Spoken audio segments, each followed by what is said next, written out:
Bismillahirrahmanirrahim. Assalamualaikum warahmatullahi wabarakatuh. Alhamdulillah, saya dan Bung Farid tentunya senang sekali bisa berjumpa dengan teman-teman tabloid media umat.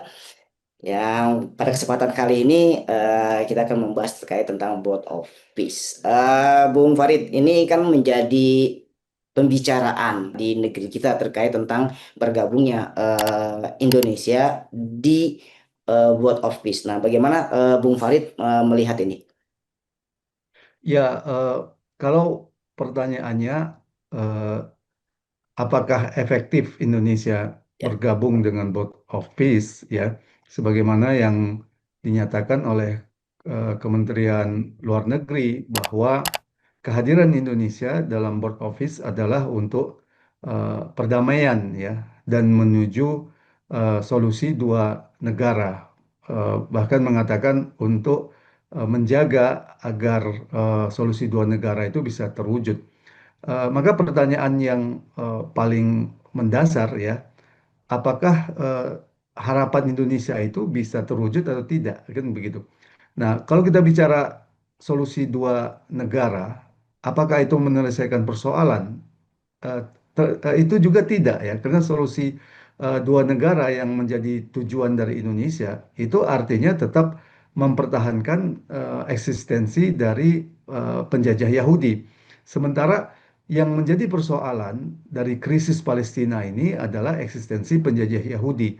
Jadi dari segi tujuan saja, maka efektivitas yang diharapkan oleh Indonesia itu akan tidak terwujud kalau tujuannya itu adalah untuk menghilangkan penjajahan. Itu yang pertama. Yang kedua, apakah Indonesia ketika ada dalam board office lepas dari tujuannya apa, itu memiliki pengaruh besar, ya.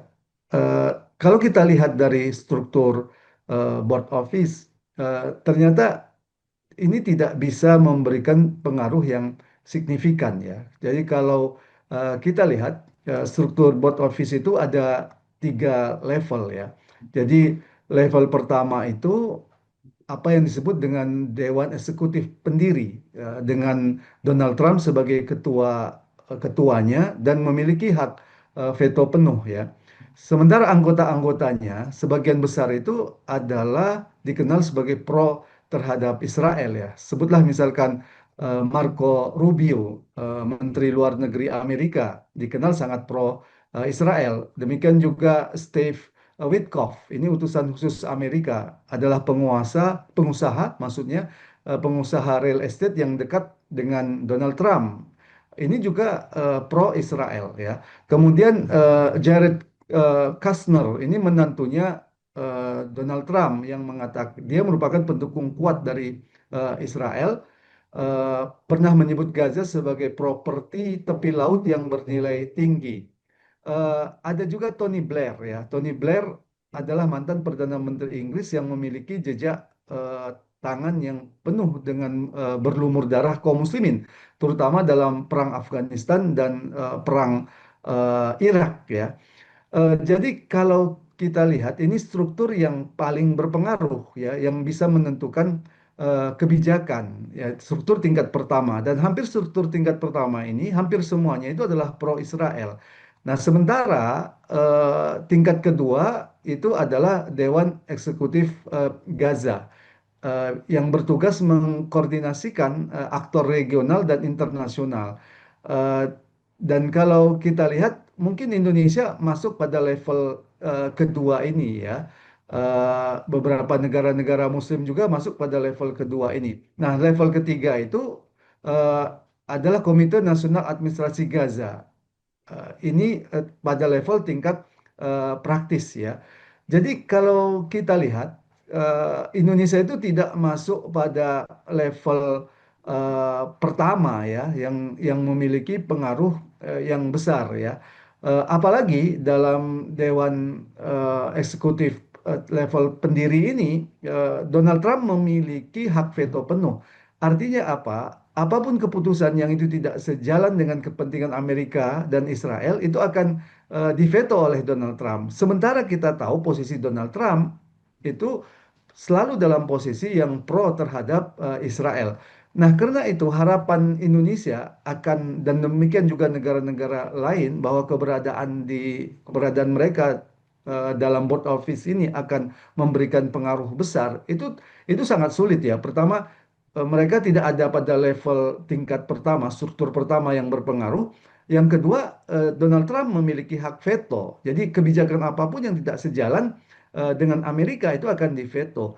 Jadi kalau Indonesia membuat kebijakan, sebutlah yang pro Palestina, tapi tidak sejalan dengan Donald Trump atau Amerika, ini akan diveto. Dengan demikian, efektivitas apa yang sering disebutkan Indonesia akan memberikan perdamaian kepada Palestina itu tampaknya jauh panggang dari api. Kalau kita melihat BOP ini ada yang namanya sumbangan sukarela yang itu kurang lebih 1 miliar US dollar atau kalau kita rupiahkan sebanyak 17 triliun kurang lebih. Nah, bagaimana Bung Farid melihat adanya sumbangan sukarela di BOP ini? Ya, kalau kita lihat ya, keberadaan sumbangan itu sendiri ini menunjukkan bahwa negara-negara yang dilibatkan oleh Amerika adalah negara-negara yang tanda kutip sesungguhnya dipaksa oleh Amerika ya untuk turut membiayai apa yang disebut oleh Amerika itu sebagai rekonstruksi Gaza untuk perdamaian Palestina ya.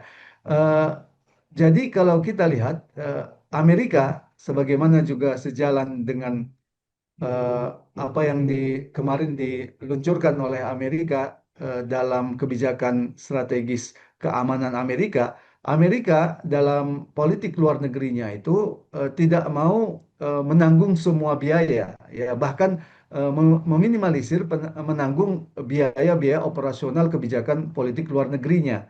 Maka Amerika menggunakan tangan-tangan penguasa regional, ya atau mitra-mitra Amerika di regional itu.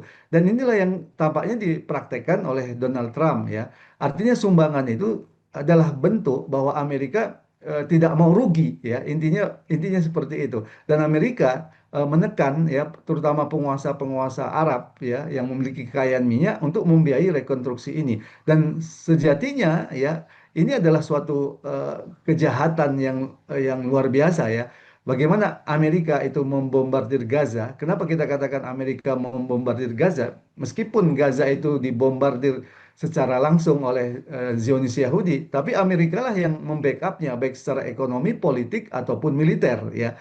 Setelah hancur, maka Amerika kemudian minta negara lain untuk membangun Gaza. Dan kita sudah bisa pastikan dalam pembangunan-pembangunan seperti itu, pastilah perusahaan-perusahaan Amerika yang paling banyak diuntungkan ya. Jadi pembayaran eh, Amerika yang diminta oleh Amerika itu sebenarnya semacam upeti ya di masa rezim kekaisaran atau ketika dunia dikuasai oleh kaisar, dengan upeti itu kemudian digunakan untuk kepentingan kaisar sebagai bentuk ketertundukan ya dari penguasa-penguasa yang bergabung di dalamnya. Jadi kita bisa sebutkan siapapun yang membayar upeti ini itu menunjukkan bahwa negara itu tunduk kepada Amerika. Kalau kita melihat BOP yang dibuat oleh Donald Trump ini, apa dan juga ada PBB di samping itu kan yang sudah lama terbentuk juga, dan apakah ini menandakan akhir daripada PBB tersebut?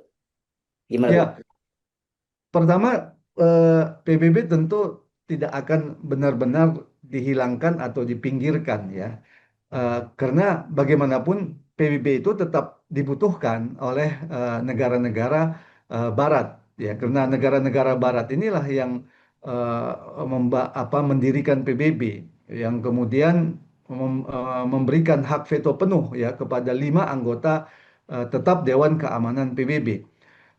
PBB ini pada posisi sebagai alat politik negara-negara imperialis ya, sebagai alat politik ya. Kadang-kadang PBB digunakan, kadang-kadang tidak digunakan.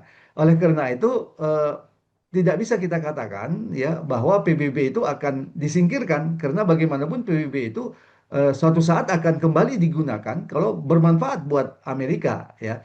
Dan perlu kita ketahui apa yang disebut dengan board office ini bagian dari proposal 20 poin dari Donald Trump yang itu telah disetujui oleh resolusi PBB begitu. Oleh karena itu eh, tidak bisa dikatakan bahwa ini akan menghilangkan pengaruh PBB sama sekali. Yang jelas bisa jadi Amerika saat sekarang ini tidak merasa efektif ya menggunakan struktur PBB ya untuk benar-benar mengendalikan Gaza ya. Karena itulah PBB disingkirkan. Tapi suatu saat ketika Amerika membutuhkan legitimasi PBB misalkan, maka Amerika akan menggunakannya karena PBB ini adalah alat politik ya dari negara-negara imperialis. Jadi apa yang terjadi pada PBB itu sebenarnya menunjukkan ya bahwa PBB itu adalah eh, tatanan global yang dibangun atau organisasi global yang dibangun oleh negara-negara Barat ya untuk kepentingannya ya. Karena itu PBB akan digunakan sejalan dengan kepentingan Barat. Eh, dan kondisi sekarang itu menunjukkan dengan jelas hal itu ya. Eh, bahwa PBB itu sekedar stempel ya. Ini tentu akan semakin mengurangi ya legitimasi dari keberadaan PBB ya yang diklaim sebagai organisasi internasional untuk semua dunia ya. Apa yang terjadi sekarang itu menunjukkan kelumpuhan ya dan kelemahan PBB ya dan semakin menunjukkan bahwa PBB itu sebagai alat ya. Karena itu sebenarnya keberadaan PBB pada saat sekarang ini tidak lagi memiliki legitimasi yang kuat ya di mata dunia internasional. Kecuali negara-negara Barat ya karena negara-negara Barat itu masih memerlukan yang namanya PBB ini sebagai legitimasi politik imperialisme mereka dengan mengatasnamakan organisasi internasional. Nah, jadi secara fakta sebenarnya keberadaan PBB itu sudah tidak lagi paling tidak lagi memiliki legitimasi untuk bisa dianggap sebagai organisasi yang mengatur urusan-urusan dunia ya.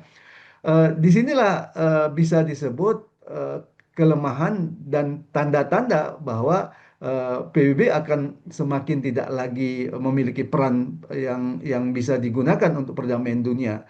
Dalam kondisi seperti itu, tentu dunia sangat membutuhkan ya tatanan baru ya dengan pengaturan internasional yang lebih adil ya. Nah, disinilah sebenarnya posisi penting dari Khilafah Alamin Haji Nubuwah ya. Karena khilafah alamin haji nubuah yang berdasarkan kepada syariat Islam yang rahmatan lil alamin ya tidak akan menjadi alat politik negara-negara imperialis ya yang didasarkan pada ideologi kapitalisme yang rakus ya. Karena itu khilafah alamin haji nubuah akan membangun tatanan dunia ya yang didasarkan kepada rahmatan lil alamin tadi yang akan memberikan kebaikan pada seluruh umat manusia. Nah, oleh karena itu kondisi sekarang ini sebenarnya adalah kesempatan yang sangat besar ya bagi dunia Islam untuk kemudian menghadirkan khilafah alamin haji nubuah dengan pengaturannya yang berdasarkan Islam yang akan memberikan kebaikan pada seluruh umat manusia. Ya, terima kasih Bung Farid sudah menemani saya kali ini. Insya Allah nanti ke depannya, nextnya kita akan membicarakan lagi terkait dengan isu-isu internasional yang sedang berkembang, tentunya yang sedang dibicarakan. Sekali lagi terima kasih Bung Farid. Dan teman-teman tabloid media umat, demikianlah obrolan saya dengan Bung Farid. Mudah-mudahan ini menjadi kebaikan bagi kita semua. Tetap sehat, tetap semangat, dan tentunya tetap taat. Assalamualaikum warahmatullahi wabarakatuh.